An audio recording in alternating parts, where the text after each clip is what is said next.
A indústria da aviação precisa cortar custos, tornar-se mais barata e atrair mais gente. É o desafio mostrado pela quinta reportagem da nossa série especial de Paulo Renato Soares e Júlio Aguiar. Era um desafio bem diferente o que foi enfrentado há 100 anos por um brasileiro tímido, gago e genial. Alberto Santos Dumont decolou em Paris para uma aventura global, maravilhosa e ilimitada.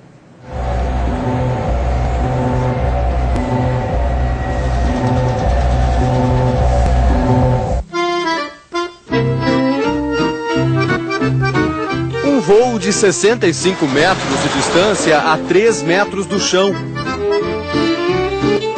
Quem viu a proeza de Santos Dumont e seu 14 bis há um século na França, não poderia imaginar que o avião fosse chegar tão longe.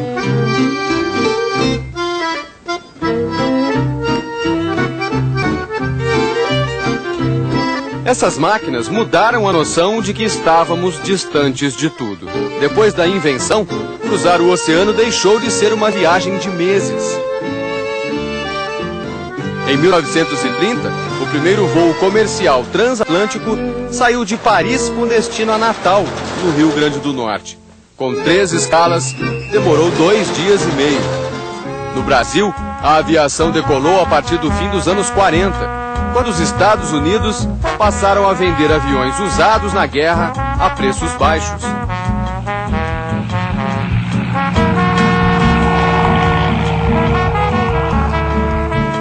Com um grande território e poucas estradas, o avião pegou por aqui.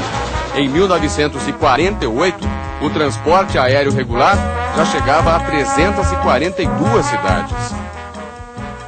O Brasil tinha uma frota bastante grande de aeronaves que operavam em pequenas escalas. E eram voos pinga-pinga que faziam diversas escalas.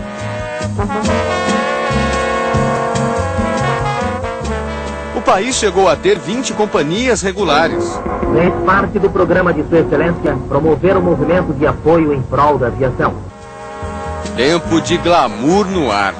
Era um acontecimento chiquérrimo. Imagina se um cavalheiro tirasse o paletó. O avião caía. Dona Alice se formou no primeiro grupo de aeromoças da Varig em 1954. É a única ainda em atividade. Hoje é voluntária em voos militares. No tempo em que trabalhava nas companhias, a bordo dos aviões era sempre uma festa de gala. O serviço de um transatlântico aéreo. Carrinho para as bebidas, os drinks, os canapés, champanhe e depois o carrinho para o prato principal. O mercado cresceu, as aeronaves se modernizaram. A entrada das turbinas deixou os aviões mais rápidos, mas também mais caros. As companhias menores não tiveram como suportar a nova concorrência e pararam de voar, deixando as cidades menores sem transporte aéreo.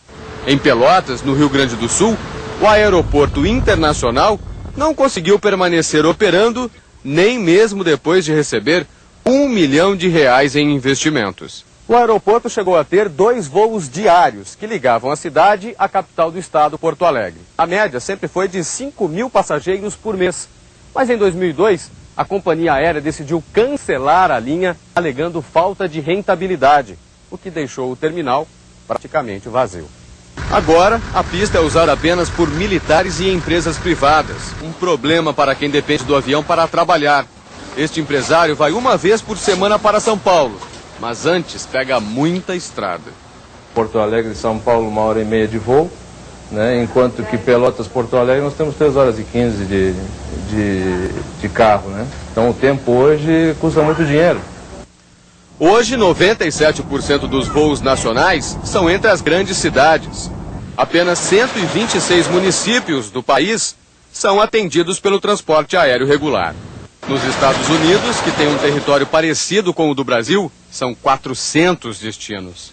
As companhias culpam principalmente o preço do combustível de aviação, que encarece o custo para o passageiro transportado numa aeronave pequena. Nos últimos 6 anos, o querosene de avião teve reajuste de quase 880% e subiu bem mais do que o diesel. Para voltar a operar em rotas com menor número de passageiros, as empresas defendem a redução de impostos e até a criação de taxas para subsidiar o transporte. Poderia-se aplicar não só uma taxação aos outros passageiros, talvez menor, seria com participação de todos. Nós teríamos os governos estaduais, municipais e federal. Logicamente que quanto mais diluir isso, fica mais factível e viável fica. A Ocean Air, que só fazia linhas regionais, acha que só vai crescer no mercado se disputar com as grandes as rotas mais lucrativas. A Ocean Air está trazendo agora 10 jatos, deverá trazer mais 6, total 16 até o fim do ano, operar as linhas tronco e se alimentar das regionais que ela tem. Nos Estados Unidos, um empresário do setor quer ganhar mais dinheiro justamente com o que parece ser o nó da aviação no Brasil. Apesar do jeito de gringo, David Neeleman nasceu em São Paulo e é o dono da JetBlue, companhia que em apenas 6 anos se tornou uma das maiores do mercado americano. Ele deu uma entrevista exclusiva para o Jornal da Globo. Inseguro para falar sobre negócios em português, David diz que aposta nos aviões fabricados pela Embraer para conquistar mercado em pequenas e médias cidades americanas. Pelo acordo, serão 100 aeronaves até 2011. 3 já estão voando. A JetBlue mostra que o conceito de companhia de baixo custo está evoluindo. Mesmo cobrando tarifas 40% mais baratas do que os concorrentes, a empresa mantém o padrão de serviço de bordo, inclusive oferecendo TV individual com 24 opções de canais para os passageiros. David diz que, graças à gestão eficiente, consegue oferecer qualidade. E encontrar a rota que leve o avião a mais cidades, tarifas menores e mais passageiros, é o grande desafio da indústria da aviação no Brasil. Seu José Alípio experimentou a sensação de voar numa viagem de São Paulo a Fortaleza que mostramos aqui no Jornal da Globo. Ele só trocou a estrada pelo avião graças a uma promoção. No mesmo voo dele, iam outros tantos passageiros de primeira viagem. Mas 172 milhões de brasileiros ainda não experimentaram a sensação de voar. Quem sabe no futuro, a brincadeira do comissário tem ainda mais participantes. Por gentileza, quem a primeira vez está efetuando uma viagem aérea, queiram levantar a mão. Por curiosidade, é a primeira vez dos nossos pilotos também. Não estou brincando.